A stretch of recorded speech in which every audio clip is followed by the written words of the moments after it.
Assalamualaikum warahmatullahi wabarakatuh. Om Swastiastu, Namo Buddhaya, salam kebajikan. Salam sejahtera untuk kita sekalian. Perkenalkan, nama saya Neysha Kasifia Sarema dari Program Studi Pendidikan Biologi dengan NIM A221-23009. Di sini saya akan mempresentasikan materi dari bioteknologi untuk memenuhi tugas akhir dalam mata kuliah biologi umum. Berikut presentasi saya. Nah, sebelum kita membahas lebih jauh mengenai materi bioteknologi, awalnya kita harus mengetahui terlebih dahulu apa sih sebenarnya bioteknologi ini. Bioteknologi adalah perpaduan dari ilmu pengetahuan alam dan rekayasa. Perpaduan ini punya tujuan untuk meningkatkan pemanfaatan organisme hidup, sel, bagian dari organisme hidup, dan atau analog molekuler untuk menghasilkan barang dan jasa. Nah, selanjutnya, di dalam bioteknologi terdapat 4 prinsip dasar, yaitu yang pertama, penggunaan agen biologi. Yang kedua, menggunakan metode tertentu. Yang ketiga, dihasilkannya suatu produk turunan. Dan yang keempat, melibatkan banyak disiplin ilmu.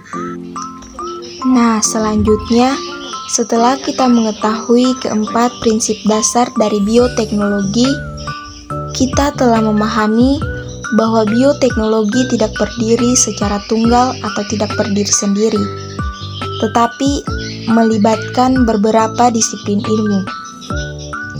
Ada sejumlah ilmu pendukung dalam bioteknologi. Beberapa di antaranya adalah mikrobiologi, biokimia, genetika, biologi sel, teknik kimia, dan enzimologi.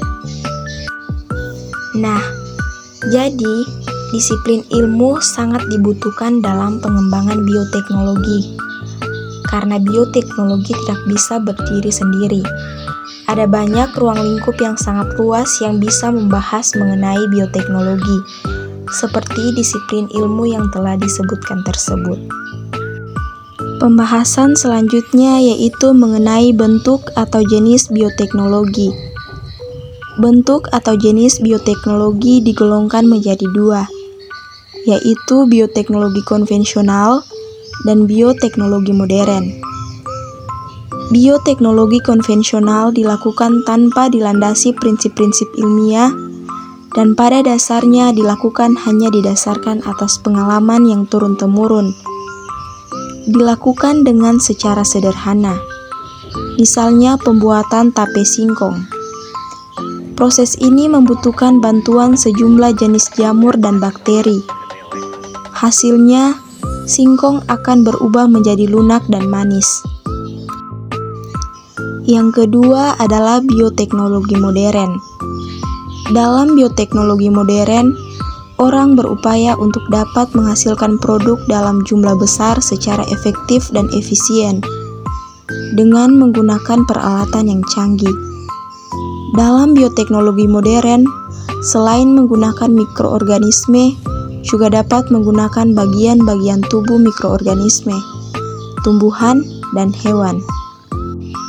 Nah, dari pernyataan tersebut, kita dapat mengetahui perbedaan yang sangat mendasar antara bioteknologi konvensional dan juga bioteknologi modern.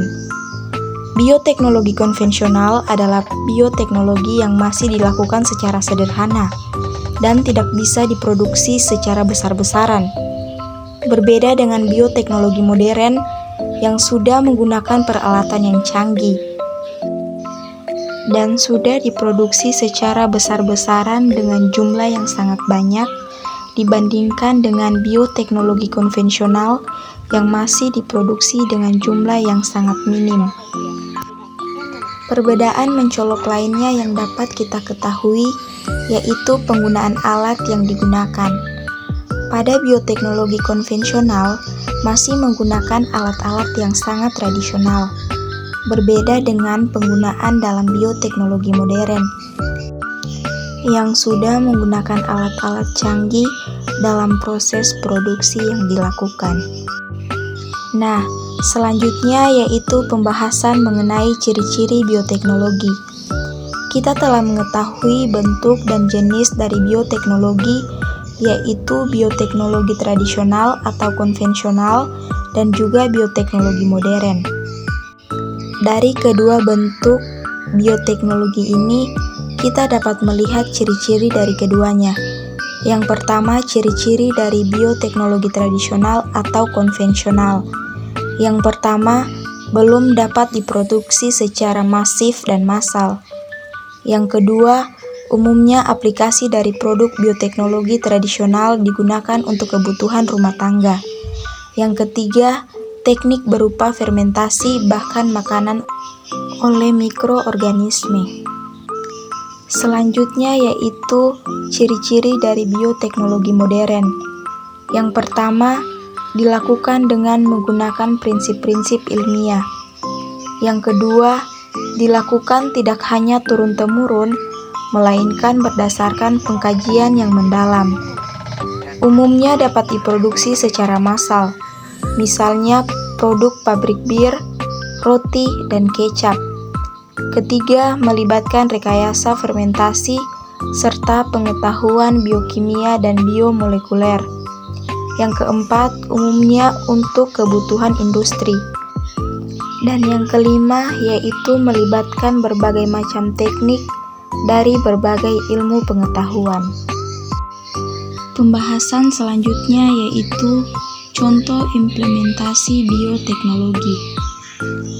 Yang pertama, bioteknologi kedokteran. Sinar X dalam radiologi untuk pengambilan foto paru-paru dan organ dalam.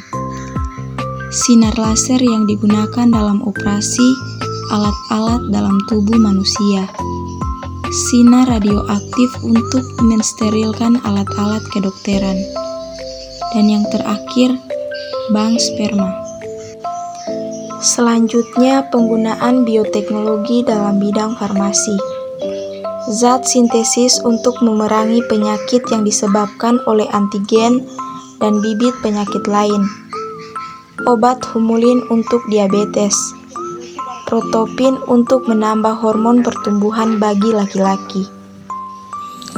Selanjutnya, penerapan bioteknologi dalam bidang pangan. Hormon pertumbuhan yang dapat mengubah tumbuhan dari diploid menjadi poliploid. Kultur jaringan, rekayasa genetika tumbuhan yang dapat membentuk racun sendiri. Penerapan bioteknologi dalam bidang peternakan. Untuk memproduksi obat dan vaksin serta hormon pertumbuhan ternak. Melibatkan hewan dapat tumbuh lebih cepat dan makannya lebih sedikit atau menjadi ternak yang lebih unggul. Dan yang terakhir, penerapan bioteknologi dalam bidang pertanian. Yang pertama, transplantasi nukleus atau cloning. Yang kedua, inseminasi buatan. Yang ketiga, transfer embrio pada tanaman. Dan yang keempat, rekayasa genetik pada tumbuhan. Sekian presentasi yang dapat saya bawakan dari materi bioteknologi. Jika ada kesalahan, saya mohon dimaafkan. Saya akhiri dengan ucapan wassalamualaikum warahmatullahi wabarakatuh dan salam sejahtera untuk kita sekalian. Terima kasih.